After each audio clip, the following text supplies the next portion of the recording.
दोस्तों, दुनिया का सबसे रहस्यमयी पर्वत जिसे कैलाश पर्वत के नाम से जाना जाता है। कहा जाता है कि इस पर्वत पर आज तक कोई भी नहीं चढ़ सका है। लेकिन आज हम एक ऐसे सिद्ध महापुरुष के बारे में बताने जा रहे हैं जिन्होंने न केवल पर्वत पर चढ़ाई की बल्कि वहां पर कई वर्षों तक साधना भी की। जी हाँ दोस्तों, आपने सही सुना। तो चलिए वीडियो को शुरू करते हैं और कमेंट में हर हर महादेव जरूर लिखें। आप तो जानते हैं कि जब भी तिब्बत का नाम आता है तो आंखों के सामने खूबसूरती से भरा प्राकृतिक नजारा घूमने लगता है। कानों में बस एक ही ध्वनि गूंजती है, बुद्धम शरणम गच्छामि। तिब्बत जो हमेशा से आध्यात्म जगत और मानवीय चेतना को समर्पित रही है, क्योंकि इस धरती ने कई महापुरुषों को आत्मज्ञान दिया है जिन्होंने आगे चलकर दुनिया भर में उसका प्रचार किया। इन्हीं गुरुओं में से एक है मिलारेपा, जिन्होंने अकेले ही कैलाश पर्वत की चढ़ाई की, जिसे आज के समय में तो किसी के लिए संभव नहीं था।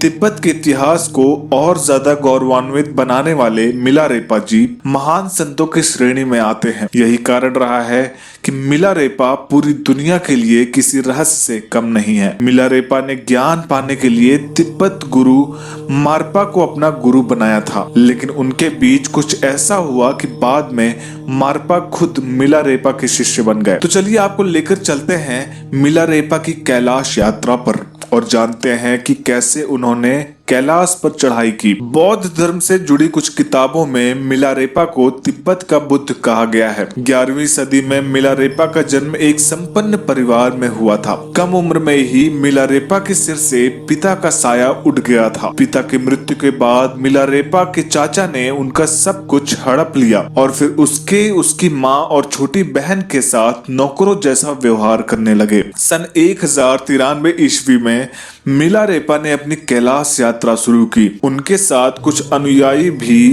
कैलाश यात्रा के लिए निकले। अपने चाचा के दुर्व्यवहार के चलते बदले और गुस्से की भावनाओं के साथ बड़े होते ही अपना घर छोड़कर चले गए। मिलारेपा ने तंत्र विद्या सीखी और कुछ तांत्रिक क्रियाओं में महारत हासिल कर सालों बाद जब वह घर वापस लौटे तो पता चला कि उनकी माँ और छोटी बहन चल बसे थे। ये जानकर उन्होंने बदला लेने का मन बना लिया और अपने तंत्र विद्या के सहारे उन्होंने चाचा के बेटे की शादी में पूरे आयोजन पर ओले बरसाए। इन ओलों में दबकर 80 से 85 लोग मर गए और मिलारेपा का बदला पूरा हुआ। वह खुश तो हुआ, लेकिन उन्हें अपने किए पर पछतावा होने लगा, जिसके बाद उन्होंने अपने गुरु मारपा से आज्ञा लेकर तपस्या करने चले गए। कहा जाता है कि पश्चिम की ओर से कैलाश पर चढ़ाई करने पर सबसे पहले गुरला से ही नाम की जगह आती है। ये वो जगह है जहाँ मिलारेपा पहुँचे तो कहा जाता है कि देवताओं ने उनका सत्कार किया। इसके बाद मानसरोवर झील के पास वे अनुयायी के साथ रुके। वहां उनकी मुलाकात बौद्ध धर्म के प्रचारक नारुवांगचुम से हुई। उन्होंने मिलारेपा से वहां आने का कारण पूछा। मिलारेपा ने बताया कि मैं कैलाश की चोटी पर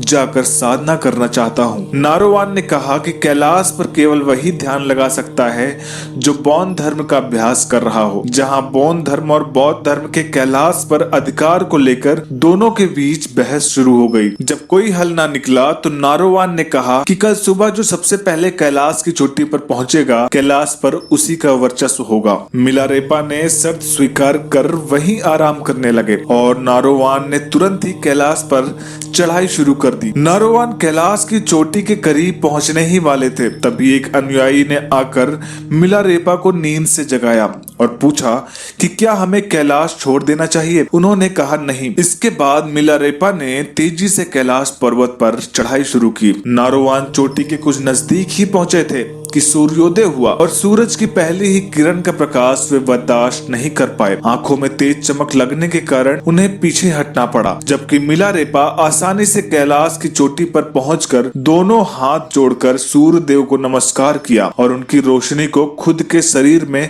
प्रवेश करवाया। यह सब देखकर नारोवान को अपनी गलती का एहसास हुआ और उन्होंने अपने किए की माफी मांगी। मिलारेपा ने उन्हें माफ कर दिया। कहा जाता है कि इसके बाद उन्होंने उसी चोटी से कुछ बर्फ उठाकर नीचे फेंकी, जिससे एक छोटे पर्वत का निर्माण हुआ। मिलारेपा ने वह पर्वत नारोवान को देते हुए कहा कि यह बौद्ध धर्म के लिए है, जहां से तुम हमेशा कैलाश को देख सकते हो। आदिकाल में इस पर्वत को गैंगचुम यानी छोटे कैलाश के नाम से जाना गया। इस तरह मिलारेपा इतिहास के वो इकलौते मनुष्य हैं जिन्होंने कैलाश पर्वत की चढ़ाई पूरी की और फिर सालों तक वहां साधना की। ऐसा कहते हैं कि मारपा ने मिलारेपा को एक अंधेरी कोठरी में बंद कर दिया था। वहां उन्होंने अपनी तंत्र विद्या पूर्ण की। तंत्र की देवी माता डाकनी के अनुसार मिलारेपा जी की विद्या संपूर्ण नहीं थी, अभी उन्हें और भी अभ्यास करना था। मिलारेपा जी ने ये बात अपने गुरु से बताई। तब ऋषि मारपा ने उनको अपने गुरु श्री